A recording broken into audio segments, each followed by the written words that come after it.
The day a president almost spoke the truth. The words were already written. The cameras were waiting. And for a brief moment, honesty stood inches from a microphone. Every modern presidency is built on narrative control. Speeches are not just communication. They are instruments of stability, carefully calibrated, tested, and revised until risk is minimized. Today, when every sentence is dissected in real time, the cost of deviation feels enormous. But that day, something unexpected happened. The script no longer matched reality. The moment came late in preparation. A final review, a familiar rhythm. The president had delivered versions of this message before. But this time, a line felt wrong. Not inaccurate. Incomplete. It softened a truth that no longer fit the situation. The room noticed the pause. Advisors watched closely. Silence stretched longer than protocol allowed. The president looked up from the page and spoke without reading. Just a sentence. Quiet. Unscripted. It acknowledged the complexity the prepared remarks avoided. That sentence changed the room, not because it revealed secrets, but because it disrupted alignment. It reframed responsibility. It suggested that what had been presented publicly was only part of the story, and once spoken, it could not be unheard. Immediately, concern followed. Not panic, calculation. If that line made it to air, it would invite questions the administration was not prepared to answer. It would shift focus. It would demand explanation instead of reassurance. The truth in that moment was not dangerous because it was false. It was dangerous because it was accurate. It complicated the narrative that had already been accepted. What followed was a subtle negotiation, not about facts, but about timing, about framing, about whether honesty now would strengthen trust or fracture it. The cameras remained ready. The clock kept moving. And in that narrow window, a decision approached. Speak plainly and accept uncertainty, or return to the script and preserve control. The president chose carefully, but not before coming closer to honesty than the public would ever realize. After the unscripted sentence, the room recalibrated.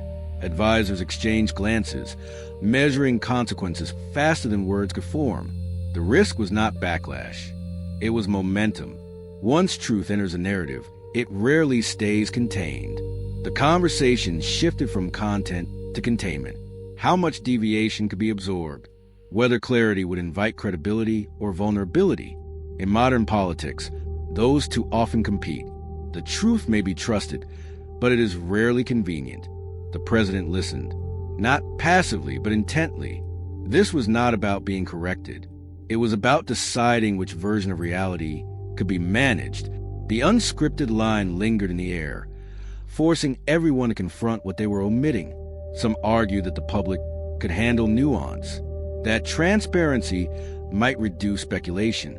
Others warned that partial honesty would provoke deeper scrutiny, that acknowledging complexity would only invite demands for full disclosure. There was no neutral outcome. The conflict was internal, not ideological. Everyone agreed on the facts. They disagreed on exposure. How much uncertainty could be revealed without undermining authority? How much truth could be spoken without destabilizing trust? As the discussion unfolded, the script evolved. Language softened. Edges were rounded. The unscripted line was reworked into something safer. Not false, just less complete. A compromise that preserved alignment. Time pressed. The opportunity for deviation narrowed. Cameras do not wait for philosophical resolution. They wait for cues. The final decision approached quietly, wrapped in professionalism and calm. By the time the president returned to the podium, the script once again matched the message the administration was prepared to defend. The moment of near honesty passed without public trace.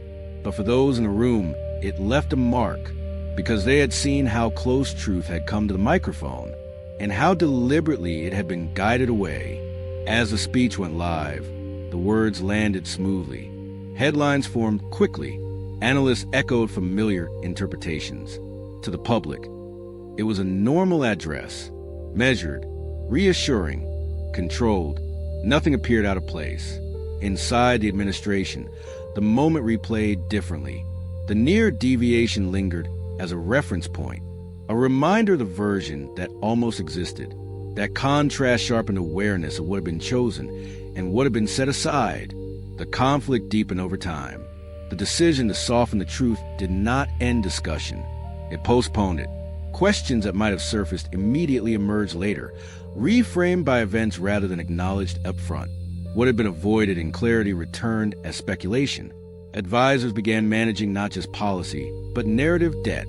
Each new development required additional framing to maintain consistency with the original message. The cost of restraint accumulated quietly.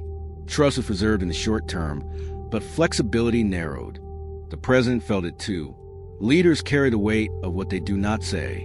The unscripted line had come from instinct, not strategy. Ignoring that instinct created distance between personal judgment and public voice. Over time, that distance grew harder to reconcile. This is the paradox of modern leadership. Honesty builds credibility, but it also introduces unpredictability.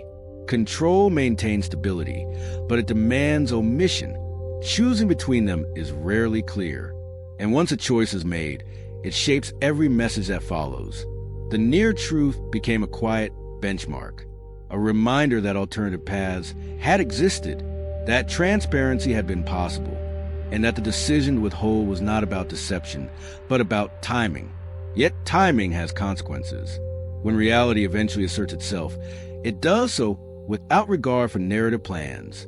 And when that happens, the question is no longer what was said, but what could have been said sooner. The climax of this story is not the speech itself. It is the moment just before it, when truth and control stood side by side, and only one could move forward. The president almost spoke the truth, because leadership sometimes demands instinct over script. But instinct carries risk.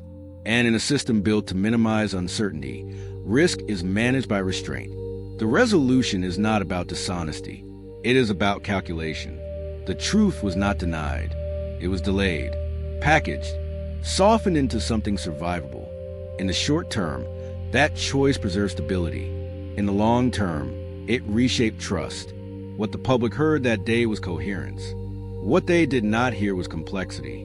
And complexity has a way of returning, not as explanation, but as consequence.